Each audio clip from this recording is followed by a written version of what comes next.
નમસ્કાર. ચાલો આજે એક એવી સફર પર જઈએ જે આપણને સીધા 1950sમાં લઈ જાય છે.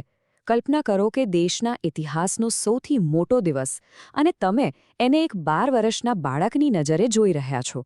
આજે આપણે સીબી પટેલની એ જ યાદો દ્વારા ભારતની ગણતંત્ર ગાથાને સમજીશું.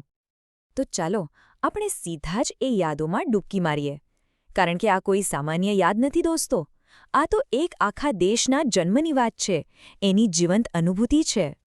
તો સૌથી પહેલાં તો એ સમજીએ કે આ દિવસ 26 જાન્યુઆરી 1950 આટલો બધો ખાસ કેમ છે. એવું તો શું થયું એ દિવસે કે જેણે ભારતની દિશા જ હંમેશા માટે બદલી નાખી? જુઓ, આ એ દિવસ હતો જ્યારે ભારતે બ્રિટિશ શાસનનો છેલ્લો કાયદો પણ ફગાવી દીધો. આપણું પોતાનું બંધારણ આપણા પોતાના લોકોએ બનાવેલો નિયમગ્રંથ એ દિવસે અમલમાં આવ્યો અને બસ એ જ ક્ષણથી ભારત સાચા અર્થમાં એક સાર્વભૌમ સ્વતંત્ર ગણરાજ્ય બન્યું. અને હા, આ ખાલી કોઈ કાયદાકીય ફેરફાર નહોતો. આ તો દુનિયાની સૌથી મોટી લોકશાહીનો જન્મ હતો. વિચારો, ડૉ. આંબેડકર જેવા દિગ્ગજોએ એક એવું બંધારણ ઘડ્યું જેણે સત્તા રાજા મહારાજાઓ પાસેથી લઈને સીધી તમારા અને મારા જેવા સામાન્ય નાગરિકોના હાથમાં મૂકી દીધી. મત આપવાનો અધિકાર, એ શક્તિ આપણને એ દિવસે મળી. પણ આટલી મોટી ઐતિહાસિક ઘટના એક 12 વર્ષના બાળકની આંખોમાં કેવી દેખાઈ હશે? ચાલો હવે આપણે ફરીથી સીવી પટેલની એ યાદોમાં પાછા જઈએ. એક એવી યાદ જેમાં એ સમયની સાદગી અને દેશભક્તિ બંને છલકાય છે. તો થયું એવું કે એ દિવસે એમના સ્કૂલના હેડમાસ્તરે એક જાહેરાત કરી.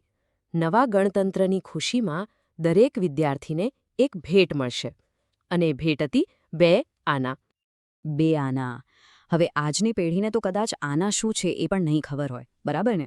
પણ એ ભેટનું સાચું મૂલ્ય સમજવા માટે આપણે એ જાણવું પડે કે 1950ના જમાનામાં 2 આનામાં આવતું શું હતું.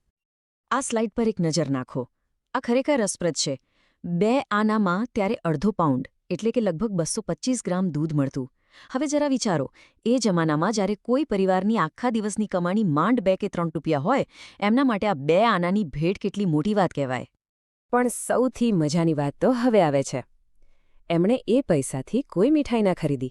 ના, એ લોકોએ પૈસા ભેગા કર્યા, નજીકના મંદિરમાંથી આસોપાલવના પાન તોડ્યા, શણની મજબૂત દૂરી ખરીદી અને સાથે મળીને એક સુંદર તોરણ બનાવ્યું.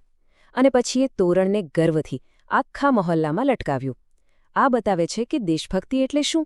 સાથે મળીને ખુશી મનાવવી, એ જ સાચી દેશભક્તિ છે.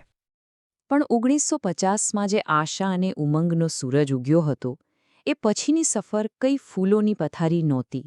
ભારતના લોકતંત્ર અને લોકોની હિંમતની ઘણીવાર, અનેકવાર કસોટી થઈ. આ ટાઈમલાઈન એવા જ 2 મોટા પડકારો બતાવે છે. એક, 1975ની કટોકટી, જેણે આપણા લોકશાહીના મૂળિયાને હલાવી દીધા. અને બીજો, 2001નો કચ્છનો ભૂકંપ, એક ભયાનક કુદરતી આફત. આ બંને ઘટનાઓએ દેશની એકતા અને જુસ્સાને પડકાર્યો હતો. અને સૌથી મોટી કરુણતા તો એ હતી કે કચ્છનો એ ભયંકર ભૂકંપ પણ 26 જાન્યુઆરીના જ દિવસે આવ્યો હતો. એ દિવસે 20,000થી પણ વધારે લોકોએ પોતાના જીવ ગુમાવ્યા હતા. એક તરફ ઉજવણીનો દિવસ અને બીજી તરફ આટલી મોટી હોનારત. પણ કહેવાય છે ને કે સાચા પાત્રની પરખ મુશ્કેલીમાં જ થાય છે. બસ એવું જ કંઈક થયું. એ ભયાનક દુર્ઘટનામાં જ દેશનો સાચો જુસ્સો બહાર આવ્યો. લોકો ધર્મ, જાતિ બધું ભૂલીને એકબીજાની મદદ માટે દોડી આવ્યા અને દુનિયાભરમાં ફેલાયેલા આપણા ભારતીયોએ પણ મદદનો ધોધ વહાવ્યો. આ જ તો છે ભારતની અસલી તાકાત.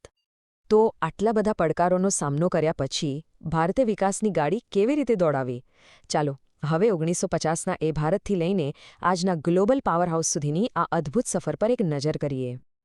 આ સરખામણી જ આખી વાર્તા કહી દે છે. વિચારો, એક એવો દેશ જે નાની નાની વસ્તુઓ માટે પણ વિદેશ પર નિર્ભર હતો. અને આજે ભારત એન્જિનિયરિંગ, ટેકનોલોજી અને ફાઇનાન્શિયલ સર્વિસીસમાં દુનિયાનું નેતૃત્વ કરી રહ્યું છે. આ સફર ખરેખર અકલ્પનીય છે. અલબત્ત આ પ્રગતિનો પાયો એ મહાન દૂરંદેશી નેતાઓએ નાખ્યો હતો.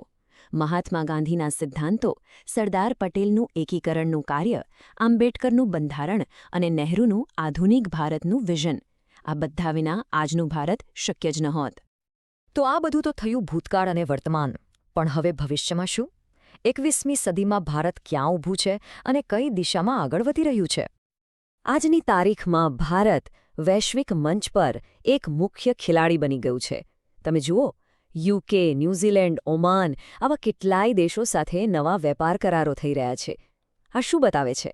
એ જ કે આખી દુનિયા આજે ભારત સાથે હાથ મિલાવવા માંગે છે. અને ભવિષ્યની રણનીતિ પણ એકદમ સ્પષ્ટ છે. ચીન સાથે વેપાર સંબંધોને વધુ સારા બનાવવા, યુરોપિયન યુનિયન સાથે મજબૂત ભાગીદારી કરવી, કેનેડા સાથે વાટાઘાટો શરૂ કરવી. લક્ષ્ય એક જ છે: ભારતનો સતત આર્થિક વિકાસ. તો બે આનાની એ નાનકડી ભેટથી શરૂ થયેલી આ યાત્રા, જે આજે આપણને એક વૈશ્વિક શક્તિ તરીકે અહીં સુધી લાવી છે, એ આપણને આગળ ક્યાં લઈ જશે? આ એક એવો સવાલ છે જે આપણને બધાને વિચારતા કરી દે છે. ભારતની આ ગૌરવશાળી ગાથામાં અમારી સાથે જોડાવા બદલ આપ સૌનો ખૂબ ખૂબ આભાર. જય હિન્દ, જય ભારત.